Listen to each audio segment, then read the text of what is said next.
بسم اللہ الرحمن الرحیم. شروع کرتا ہوں اللہ تعالیٰ کے اس بابرکت نام سے جو بڑا مہربان اور بے تحاشا رحم کرنے والا ہے. آج کا ہمارا جو ٹاپک ہے، ٹائٹل ہے، لیکچر ہے یا عنوان ہے، وہ ہے the projections of the hand, different projections of the hand. ہم نے اسٹارٹ کیا تھا تو اس میں اسٹینڈرڈ جو یوز ہوتے ہیں وہ ہے پی اے پوسٹیریو انٹیریئر اور ڈارسی پالمر پروجیکشن. اور اس کے بعد یہ جو فریکوینٹلی اسٹینڈلی یوز ہوتا ہے تو وہ ہے ہینڈ انٹیریئر اوبلیک. اس یاد رکھیے گا یہاں پہ اس کو فین بیم شیپ بھی کہتے ہیں. فین بیم شیپ کا مطلب ہے کہ اس امیج میں آپ دیکھ سکتے ہیں کہ اس میں جو اسٹرکچر ہے بالکل پنکھے کی طرح ہے، پنکھے لائک اسٹرکچر ہے، فین لائک اسٹرکچر ہے، تو اس کو ہم فین شیپ بیم بھی کہتے ہیں. اچھا، اس کے لیے ریکوائرمنٹس کیا ہے؟ تو ریکوائرمنٹس اس کے لیے جس طرح ہینڈ پی اے کے لیے تھے، سملرلی یہ ساری کی ساری چیزیں اس کے لیے بھی ہے. اچھا، کیسٹ ہمارے پاس جو چاہیے ہوتا ہے وہ 8-10 انچ کہ مطلب پوری کی پوری ہینڈ کی جو اناٹ بھی ہے یہ اس پہ کور ہو جائے.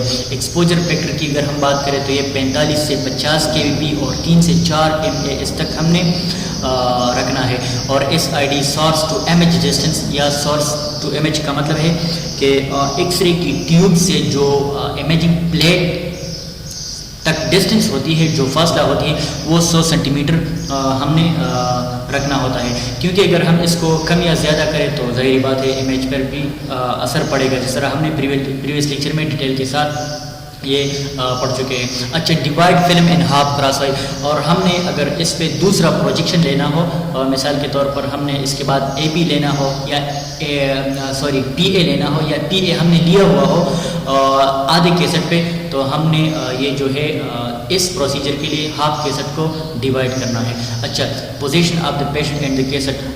کیسٹ اور پیشنٹ کا پوزیشن کیسا رہے گا؟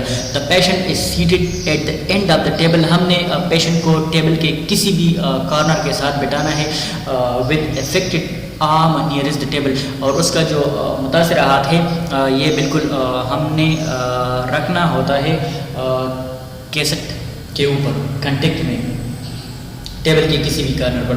The forearm is pronated and placed the palmar surface on the cassette. اور یہ جو فور آرم ہے، فور آرم کا مطلب ہے کہ ایلبو جوائنٹ سے ریسٹ جوائنٹ تک، تو یہ جو ایریا ہے اس کو فور آرم کہتے ہیں. تو یہ جو فور آرم ہے یہ بالکل پرونیٹڈ ہونی چاہیے and placed the palmar surface on the cassette. اور یہ جو palmar surface ہے یہ بالکل کیسٹ پہ رکھنا چاہیے ہم نے. and oblique hand towards the lateral so that the metacarpophalangeal joints form 45 angle with the plane of the film. اور یہ ہاتھ کا جو پوزیشن ہے یہ کچھ یوں بنانا چاہیے کہ یہ بالکل کیسٹ کا جو سرفیس ہے اس کے ساتھ یہ 45 ڈگری کا زاویہ بنا لے، تو تب ہی یہ انٹیریئر اوبلیک آئے گا. اگر ہم اس کو سیدھا رکھیں 90 ڈگری پہ تو پھر یہ اس کو ہم انٹیریئر اوبلیک نہیں کہہ سکتے، یہ پھر ٹرو لیٹرل بنے گا. اور ٹرو لیٹرل میں جو ریکوائرمنٹس ہے یا جو ہم نے دیکھنا ہوتا ہے یا کس چیز کے لیے ہم نے یہ ریڈیوگراف لینا ہے تو پھر وہ ہم اچیو نہیں کر سکتے. اور بالکل پلین بھی نہیں کرنا چاہیے، کیونکہ اگر ہم نے اس کو بالکل پلین رکھا تو پھر اس کو ہم انٹیریئر اوبلیک نہیں کہہ سکتے، یہ پھر بالکل پی اے وی آئے گا. تو یہ بات یہاں پہ یہ ہے کہ یہ بالکل کیسٹ کا جو سرفیس ہے اور ہاتھ کا جو پالمر سرفیس ہے یہ 45 ڈگری کا زاویہ یہاں پہ بن پائے. اچھا، سپورٹ دا پیشنٹ فار اموبلائزیشن. اور پیشنٹ کو ہم نے سپورٹ کروانا چاہیے تاکہ وہ اس کا ہاتھ جو ہے وہ نہ ہلے، کیونکہ ہاتھ ہلنے سے اس کا پھر جو امیج ہے یا ریڈیوگراف ہے وہ بلر آئے گا. اچھا، سینٹرل رے ڈائریکشن. اور یہ جو مرکزی شعاع کی جو ڈائریکشن ہے یا سمت ہے یا پوزیشن ہے وہ کہاں پہ رکھنی چاہیے ہم نے؟ تو vertical central ray is centred over the head of the fifth metacarpal. جس طرح ہم نے پی اے میں کہا کہ وہ تھرڈ میٹاکارپل پہ ہونی چاہیے تھی، تو یہاں پہ جو سینٹرل ورٹیکل رے ہے وہ بالکل centred over the head of the fifth metacarpal. یہ بالکل ففتھ میٹاکارپل جو کا جو ہیڈ ہے اسی پہ آنی چاہیے. اچھا، امیج کریکٹرسٹکس. امیج کریکٹرسٹک ہمارے پاس کیا ہونا چاہیے، کیا کیا چیزیں اس میں آنی چاہیے؟ Entire hand should be seen with the finger well separated and interphalangeal joint space open. یہ سارا کا سارا جو ہاتھ ہے یا پورا کا پورا ہاتھ جو ہے یہ بالکل مکمل آنی چاہیے اس سے. اور ساتھ ساتھ یہ جو فنگر ہے، فنگر انگلیاں جو ہے بالکل واضح طور پر کھلی ہونی چاہیے. ایسا نہ ہو کہ مطلب ایک دوسرے کے ساتھ لگے ہوئے ہو, کیونکہ پھر جو اس کے بیچ اگر کوئی ابنارملٹی ہو, کوئی فریکچر ہو, کوئی ڈسلوکیشن ہو یا کوئی فارم باڈی ہو, تو پھر ہم اس کو ڈفرینشیٹ نہیں کریں گے کہ یہ محسوس طور پر اگر یہ فریکچر ہے تو کون سی فنگر میں ہے یا کون سی انگلی میں ہے یا کون سی جوائنٹ میں ہے. تو اسی لیے ہم نے اس کو ویل سیپریٹڈ رکھنا چاہیے.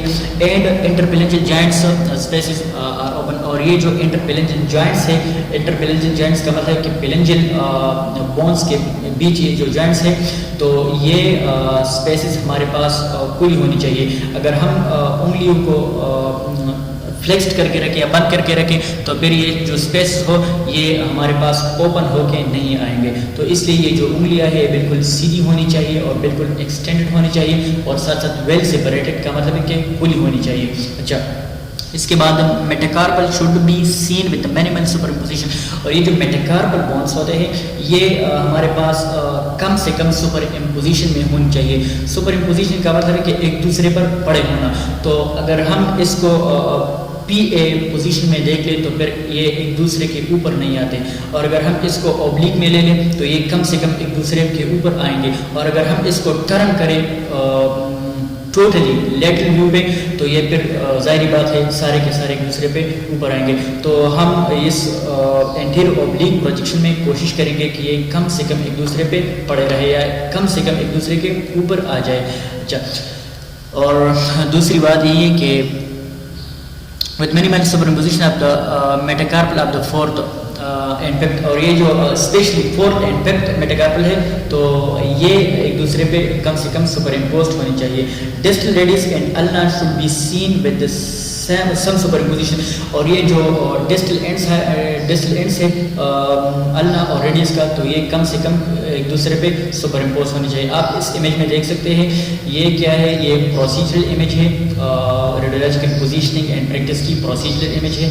تو ہاتھ یوں رکھنا چاہیے, یہ کولیمیشن ہے, اور یہ جو پلس کا نشان آپ یہاں پہ دیکھ سکتے ہیں تو یہ کیا ہے, یہ ہے دا سینٹرل ورٹیکل بیم یا the central vertical X ray. تو یہ بالکل کہاں پہ ان لوگوں نے رکھا ہے آپ دیکھ سکتے ہیں, the head of the fifth metacarpal, یہ بالکل فیکٹ میٹاکارپل کے جو سر ہے یا ہیڈ ہے اس پہ رکھا گیا ہوا ہے.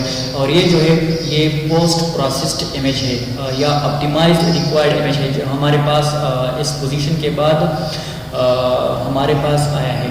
تو اس میں جو آپ دیکھ سکتے ہیں یہ انکلوڈنگس ہے, انکلوڈنگ کرائٹیریا میں کیا کیا ہے, بالکل فنگر ٹپس ہے, فنگر ٹپس کے ساتھ یہ کارپل بونس ہے یعنی ریسٹ کی, یہ میٹاکارپل ہے. تو آپ دیکھ سکتے ہیں کہ یہ کم سے کم ایک دوسرے پہ پڑے ہوئے ہیں, اور یہاں پہ یہ جو جوائنٹ اسپیسز ہے یہ بھی کھلے ہوئے ہیں. تو اس کے بیچ اگر کوئی باڈی ہے یا کوئی فریکچر ہے تو وہ ہمارے پاس کھل کر یہ یہاں نظر آئے گی.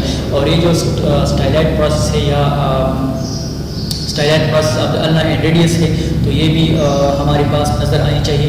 اور دوسری بات یہ جو distal end of the radius and ulna ہے تو یہ کم سے کم ایک دوسرے پہ پڑے ہونے چاہیے, کیونکہ جس طرح میں نے اوپر بتایا کہ اس کو ہم اگر ٹوٹلی ٹرن کریں یا فلپ اپ کریں تو یہ ٹو لیٹر بن جائے گا, تو پھر یہ کمپلیٹلی ایک دوسرے کے اوپر آ جائیں گے, تو پھر اس کو ہم آسانی کے ساتھ ڈفرینشیٹ نہیں کریں گے.